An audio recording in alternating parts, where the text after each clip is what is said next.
Statutairement, l'association elle est vraiment là pour ce travail de préservation des zones humides sur la pointe du Médoc. L'idée c'était qu'après une période de transition industrielle orientée sur le pétrole et les sous-produits du pétrole dans les années 70. Donc il faut s'imaginer qu'ici dans les années 70 tu avais 5 cuves de pétrole. Et donc tout ça c'est une zone qui a été remise en sable. Pour un tas de raisons, ce développement économique n'a jamais eu lieu, mais le port est resté propriétaire de très nombreux hectares de marais maritimes ici sur le secteur. Or ces marais ont tendance à disparaître à l'échelle de l'arc atlantique. La mission de l'association c'était donc d'essayer de remettre de l'activité économique sur ces territoires pour voir comment on pouvait allier à la fois la revalorisation socio-économique d'activités un peu traditionnelles et des activités qui soient adaptées à la préservation de la diversité biologique et des fonctions de ces milieux-là. Là, on arrive sur les terrains de compensation du port de Bordeaux. Donc dans la logique, quand le port met en place un investissement qui va avoir un impact sur le milieu, au départ, il doit essayer de démontrer s'il est en capacité d'éviter cet impact, éventuellement de projeter son aménagement ailleurs.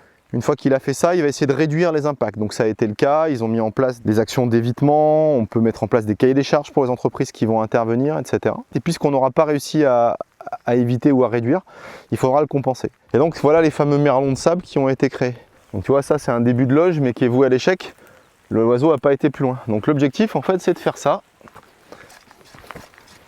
En fait on vient juste leur mâcher un peu le boulot, faire qu'ils aient une cavité.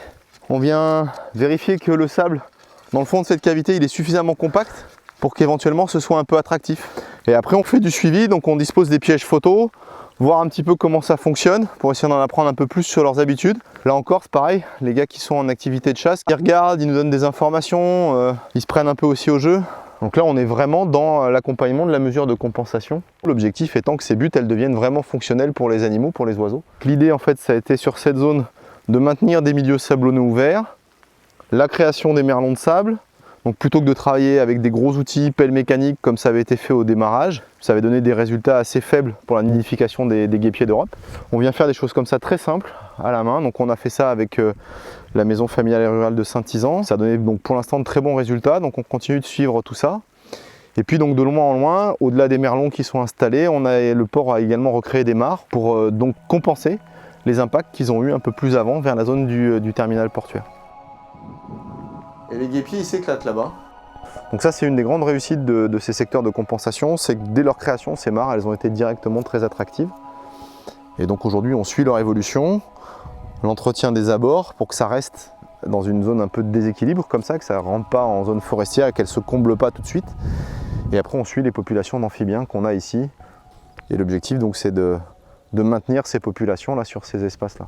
Ce poste de garde du littoral m'apporte énormément moi depuis de nombreuses années parce qu'il a permis en fait des interactions qu'on n'avait pas forcément identifiées au départ avec l'association. Depuis 3 ans, on travaille en accompagnement d'une grosse structure industrielle qui doit assurer la mise à l'arrêt d'un pipeline. Dans les années 70, il y a un pipeline qui a été construit entre le Verdon et Pauillac pour alimenter le Médoc et Bordeaux en pétrole. Le pipeline est devenu obsolète assez rapidement, il a tourné même pas une dizaine d'années. Et aujourd'hui, après 40 ans, le pipeline est toujours là, oublié de beaucoup de personnes.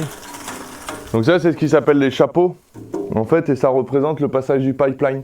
Donc quand il y a un chapeau comme ça, c'est que le pipe était en dessous. Et tu peux voir qu'il y en a beaucoup qui ont été enlevés, celui-là a été fauché à plusieurs reprises, enfin des fois, il est même plus perceptible. On assure en fait le respect par les entreprises qui interviennent sur ces chantiers des contraintes environnementales qui leur ont été données par les services de l'État. La loi française les oblige à le rendre inerte et à le sécuriser. Ça sur 75 km, entre le Verdon et Pauillac, le long de l'estuaire. Le pipeline appartient à Shell, qui est responsable de ce pipeline. Pour ça, Shell a sous-traité un bureau d'études et une boîte de TP. Et nous, en fait, ce bureau d'études nous a sous-traité pour pouvoir être les écologues. Donc notre but, c'est de les accompagner et de vérifier. Shell a une politique d'incidence zéro.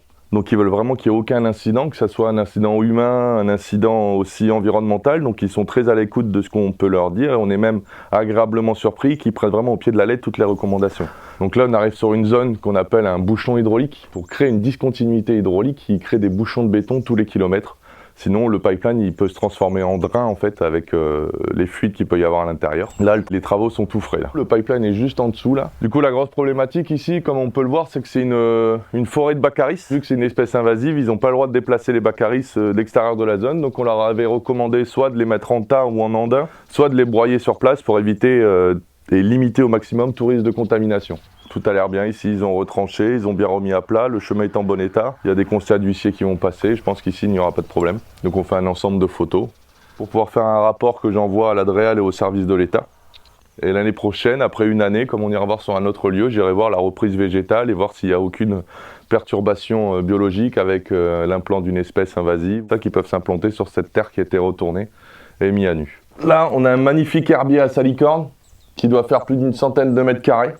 Je voulais creuser vraiment dans le fond et se dire au minimum, et en fait c'est moi qui les ai fait décaler pour venir ici. Ils ont respecté toutes les préconisations qu'on leur a données, l'impact est vraiment minime de chez minime. Du coup on a vraiment préservé cet endroit-là et ils ont rebouché. Il y a même la salicorne déjà qui est présente, peut-être qu'il y aura une reprise rapide de cette espèce.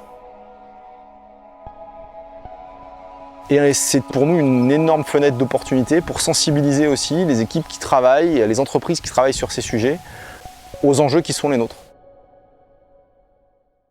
On a tendance à oublier qu'il aura fallu plus de 800 ans d'histoire pour façonner ces paysages-là. Sortir l'humain de cette équation, ça semblait pas pertinent pour l'association. Et au contraire, l'objectif, c'était de revenir sur des activités peut-être plus emblématiques du territoire. Et c'est pour ça que l'association, très rapidement, elle a essayé de retravailler sur des retours de ces activités-là, la réinstallation aussi d'activités d'élevage, la transition écologique sur une certaine forme d'agriculture qui avait eu tendance à s'intensifier dans les années 80. Moi, je suis en bio. Ça veut dire que théoriquement, les conventionnels, qui ont des animaux beaucoup plus poussés, beaucoup plus en forme, ils les mettent à la repro à 2 ans pour un vélage à 3 ans. Moi, avec mon système bio, l'hiver, j'ai un stock qui est en bio, donc pas poussé, qui fait que je perds presque 1 an.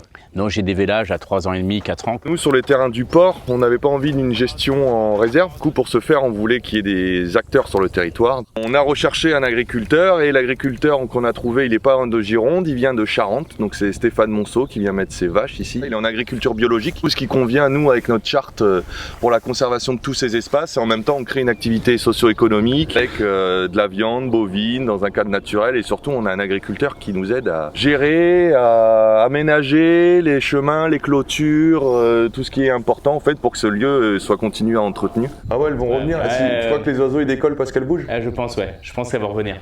Comme je te dis, elles font le tour, elles visitent la parcelle. Donc peut-être que les nouvelles vont inciter les autres à venir. Et puis moi, ça tombait bien parce que j'étais en début de création de cheptel et puis j'avais imaginé qu'en Charente-Maritime, on aurait pu trouver du foncier facilement pour créer un élevage. Et en pianotant sur Internet, j'ai découvert le CPI Médoc qui cherchait des éleveurs qui faisaient la promotion de leur espace naturel. Et enfin, pour moi, c'était un rêve.